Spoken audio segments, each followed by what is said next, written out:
If I remember right, last night you said you were possibly on the hook for 20 years, and this guy got 15 No, years. 12. Yeah, me on 12. Yeah, yeah, possibly 12 for me. Yeah, yeah. He got 15 years. So if you punch somebody who drowned their 6-month-old baby, you're gonna get 12 years. But if you decide you want to drown your 6-month-old baby, all you have to do is add another 3 years. Yeah, So yeah, that's yeah. That's the math. But I got to add to that, to be fair to myself. You know, I acted under the color of law, and I didn't.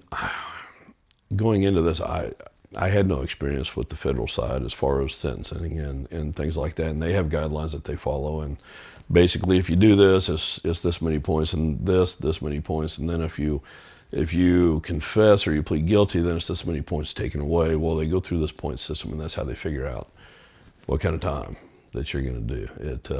It's pretty interesting and scary as hell yeah. because it makes zero sense to me. And I'm not an idiot, but man, that made zero sense to me.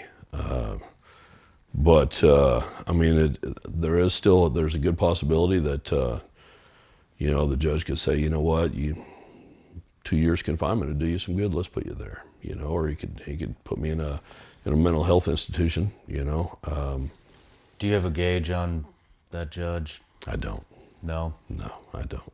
He's been practicing for a long, long time, and he seems like he's a very sharp man.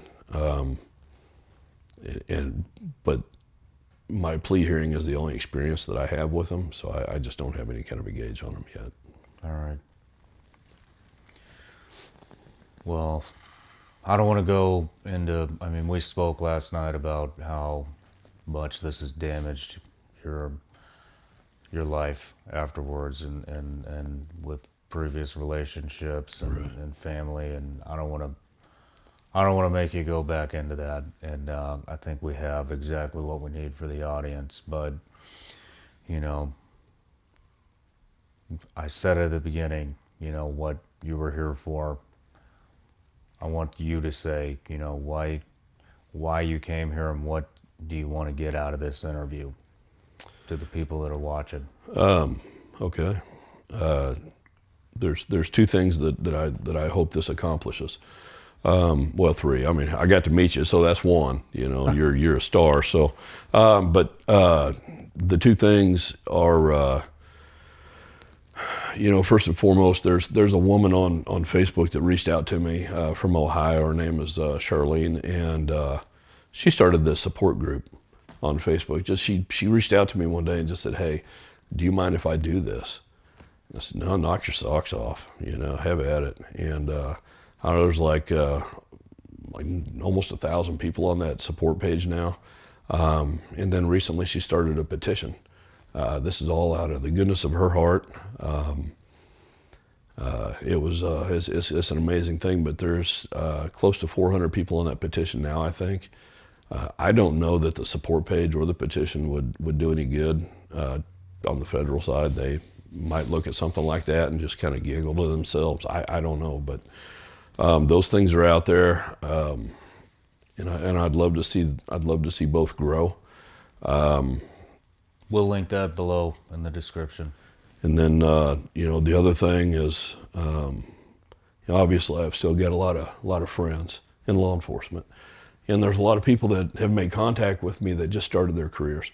I could show you after this the messages, but I've had people contact me from South Africa, from Australia, from all over the world, languages I don't understand. And one of them I'd like to show you just so you can tell me, maybe you know what language it is.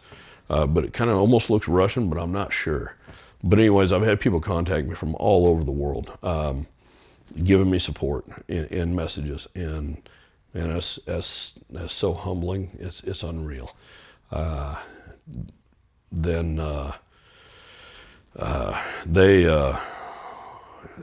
it's good to know that there's that many people on the planet, that have good hearts, because when you watch the news or something now, it's just scary as hell. It just gets worse every day. But what I'd like to accomplish, the second thing is, law enforcement that's on duty now needs to understand the administration and their bosses, the board members, the commissioners. They all have got to understand that mental health is not only something law enforcement has to deal with on duty. They have to deal with it themselves in their own body, at home, with their families. And that's not being recognized, and it needs to be. It really does. I've got my battles. I know plenty of other officers that have their own battles that are as bad or worse than mine. And they unless they do the 7 free visits they get through their job with a counselor that's never ever been in law enforcement and probably most likely never held a gun in their life, what are they going to get out of it? They're not going to get anything, and that needs to change. That really does. So I'm hoping somewhere, somehow, somebody pays attention to that and at least does something for their own guys. Hey everybody, I'm Shawn Ryan. Click here to subscribe to the Shawn Ryan Show YouTube channel for the hottest and most compelling interviews that you will not see anywhere else. I've also made a playlist of all the previous SRS episodes so they're easy to find. You can find that right here.